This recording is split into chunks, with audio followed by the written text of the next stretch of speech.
Hey guys, I'm recording this on Tuesday, September 1st, so happy first day of school.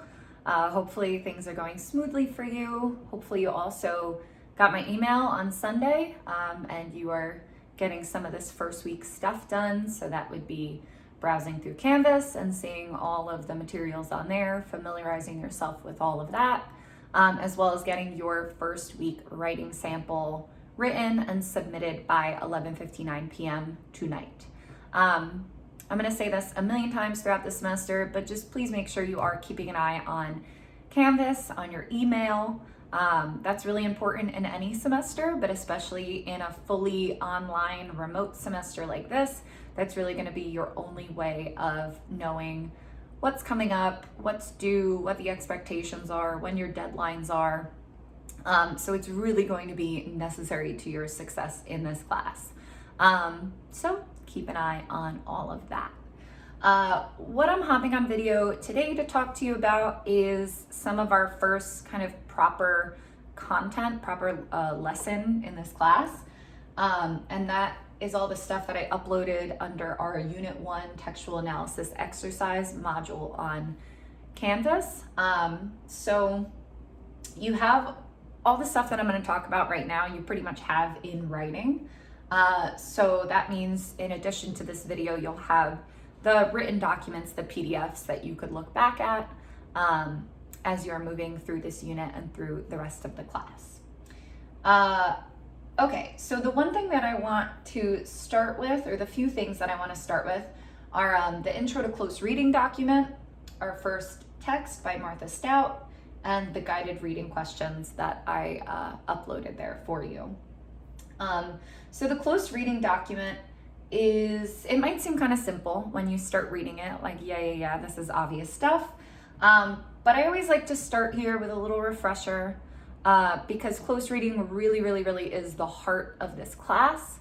It's the heart of good writing. And it is the thing that we're going to be focusing on and measuring, especially in the first written assignment, which I'll probably talk about in a later video or post. So close reading is basically the opposite of skimming, I'll sometimes say, right? It's reading slowly, carefully, so that you can kind of push past the surface of a really quick, literal reading of a text.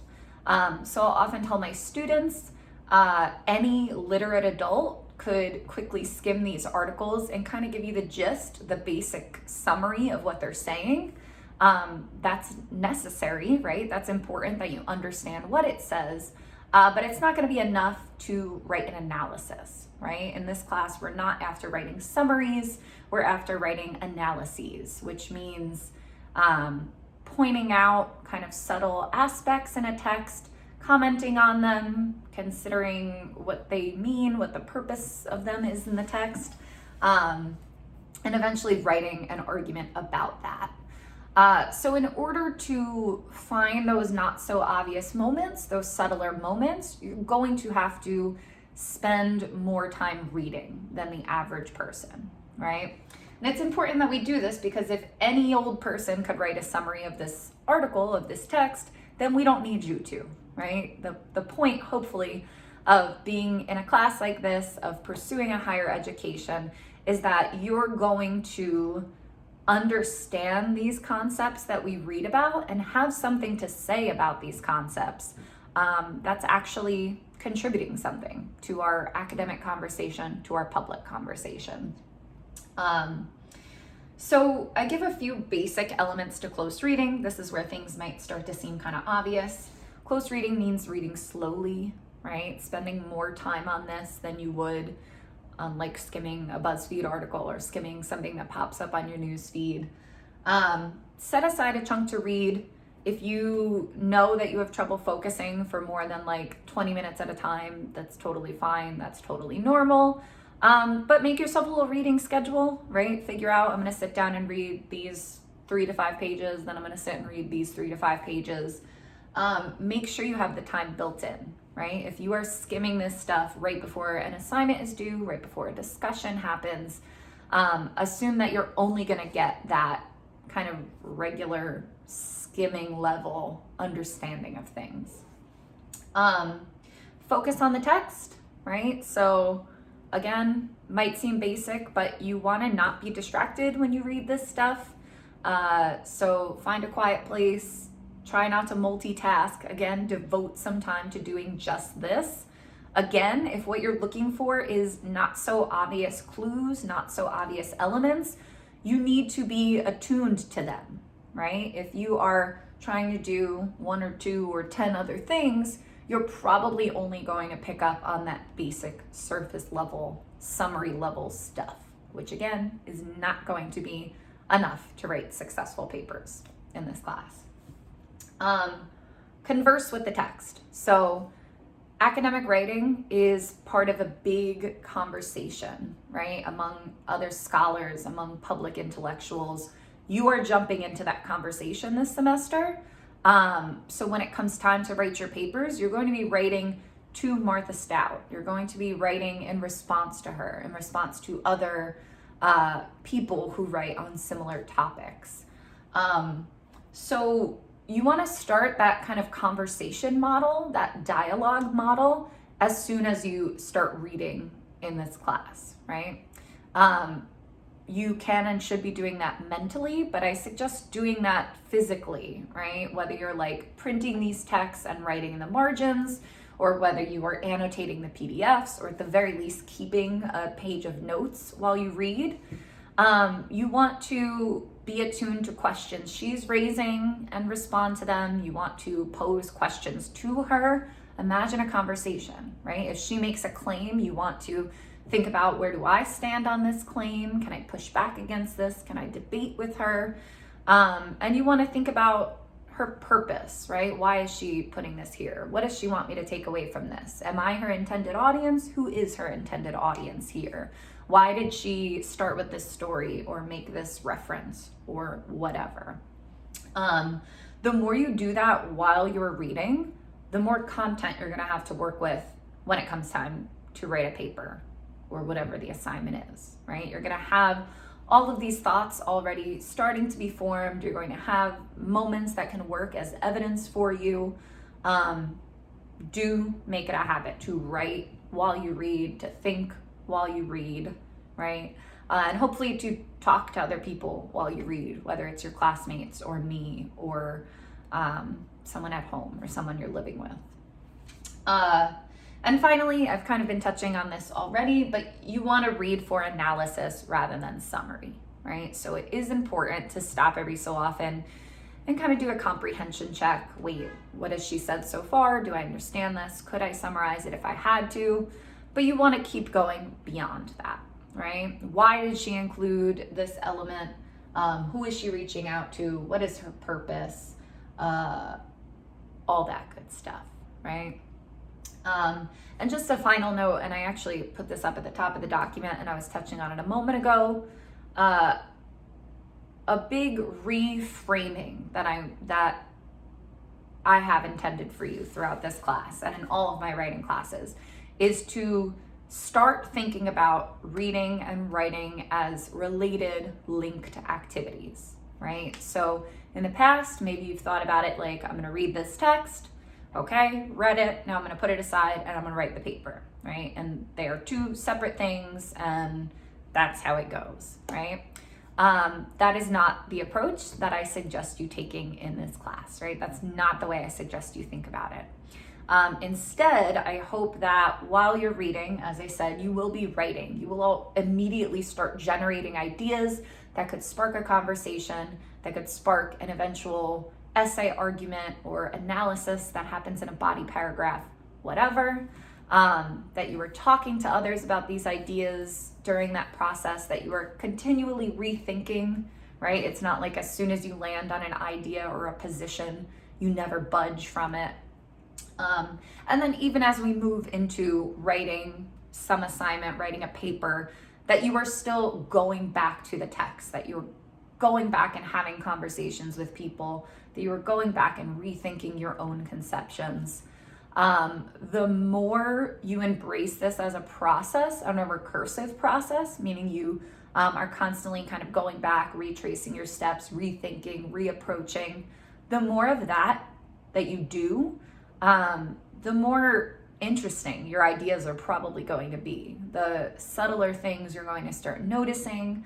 And ultimately, the more useful your essays are going to be, your arguments are going to be. Because suddenly, you don't just have that kind of skimmable, surface level understanding of the text. Now you have this kind of low grade expertise because you've spent the time and the effort getting there.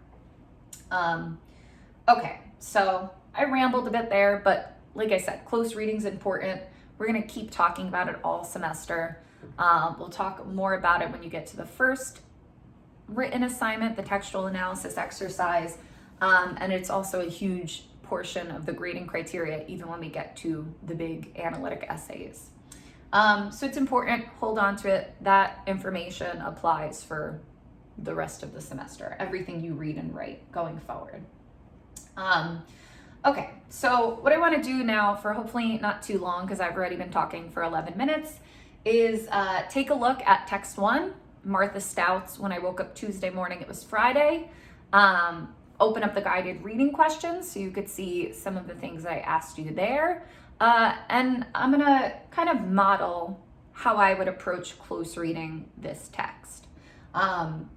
There's different ways to approach close reading. The things I notice might not be the things that somebody else would notice, but I think it'll be useful to kind of see me move through this. You'll see that the moments that I stop and take note of are also the same moments that I ask you about on the guided reading questions.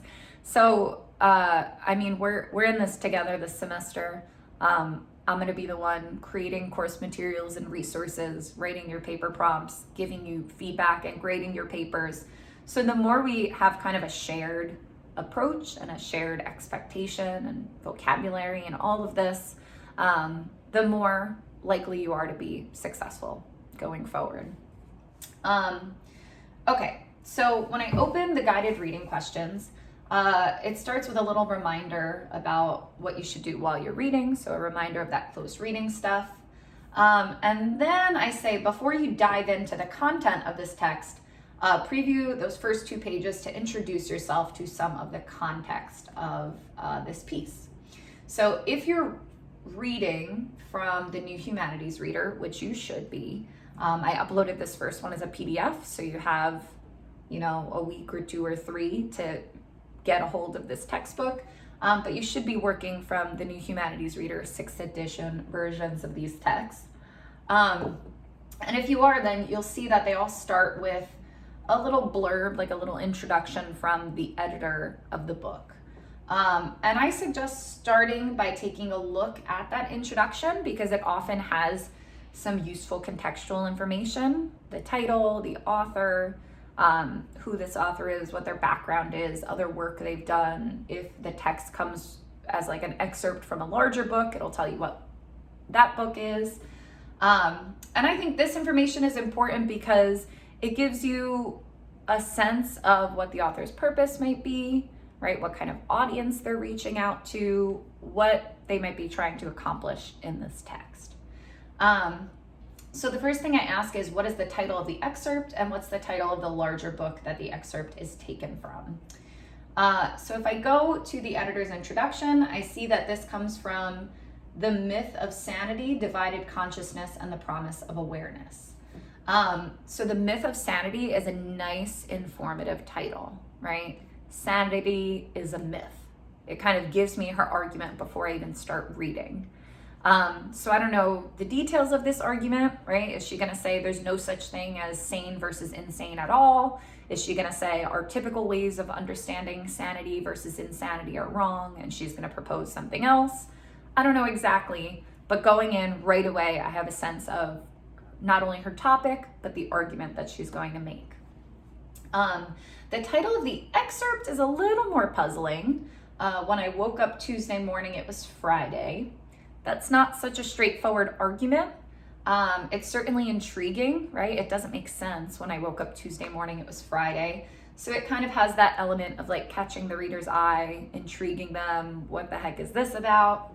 But having my little bit of contextual information, knowing that this is going to be about sanity versus insanity, When I woke up Tuesday morning, it was Friday, is kind of a crazy thing to say, right? It's nonsensical. It doesn't make sense.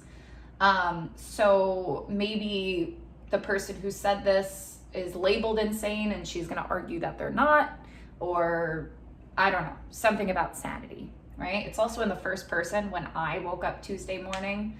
So I wonder who is saying this line, right? Is this coming from Stout? Is she quoting someone else?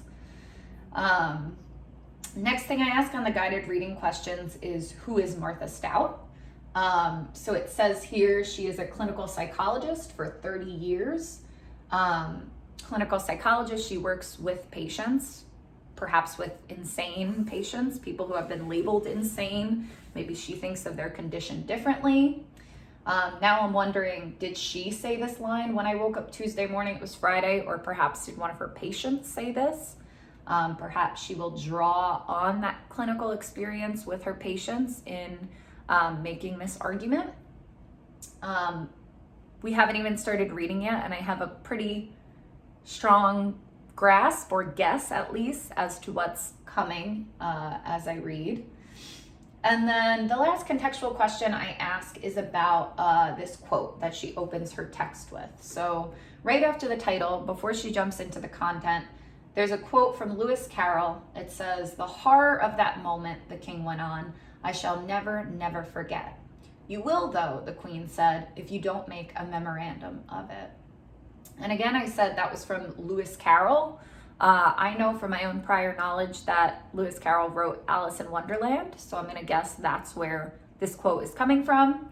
But even if I didn't have that prior knowledge, I have Google, right? I have the internet. I could have done a quick search and saw that that's what he's most famous for.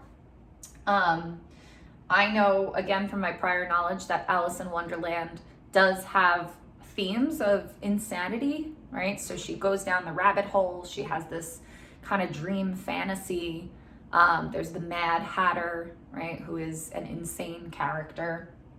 But this quote seems to be about something slightly different, right? The horror of that moment, the king went on, "I shall never, never forget." So he went through something horrific, and he's assuming because it's so bad, he's never going to forget it. And the queen responds, "You will, though. You will forget it if you don't make a memorandum of it." So this isn't so obviously about sanity versus insanity. This is more about traumatic experiences, forgetting versus remembering, right? Having a little bit of knowledge of psychology, I know that a horrific experience could drive someone to insanity. I know that horrific experiences can affect memory. So hopefully as I read on, these pieces will all kind of come together. Okay, so again, I talked through all of that kind of slowly, but you could do that little preliminary contextual reading very quickly if you were just on your own, right? What's the title? What does it tell me? Who is this author? What does that tell me? Do they give me any other clues with titles or introductory quotes or whatever, like we see here? So I'm going to start reading, and I'm not going to stop after every sentence or every few words because the video is just going to get too long if I do that. But I do see that she starts with this little anecdote. Imagine that you were in your house, this little kind of like hypothetical. And if you look at the guided reading questions, that's the first thing I ask you about. So I'm going to just read this opening anecdote and see what I can get from that. So imagine that you are in your house. No, you are locked in your house, cannot get out. It is the dead of winter. The drifted snow is higher than your windows, blocking the light of both moon and sun. Around the house, the wind moans night and day. Now, imagine that even though you have plenty of electric lights and perfectly good central heating, you are almost always in the dark and quite cold, because something is wrong with the old-fashioned fuse box in the basement. Inside this cobwebbed, innocuous-looking box, the fuses keep burning out, and on account of this small malfunction, all the power in the house repeatedly fails. You have replaced so many melted fuses that now your little bag of new ones is empty. There are no more. You sigh in frustration and regard your frozen breath in the light of the flashlight. Your house, which could be so cozy, is tomb-like instead.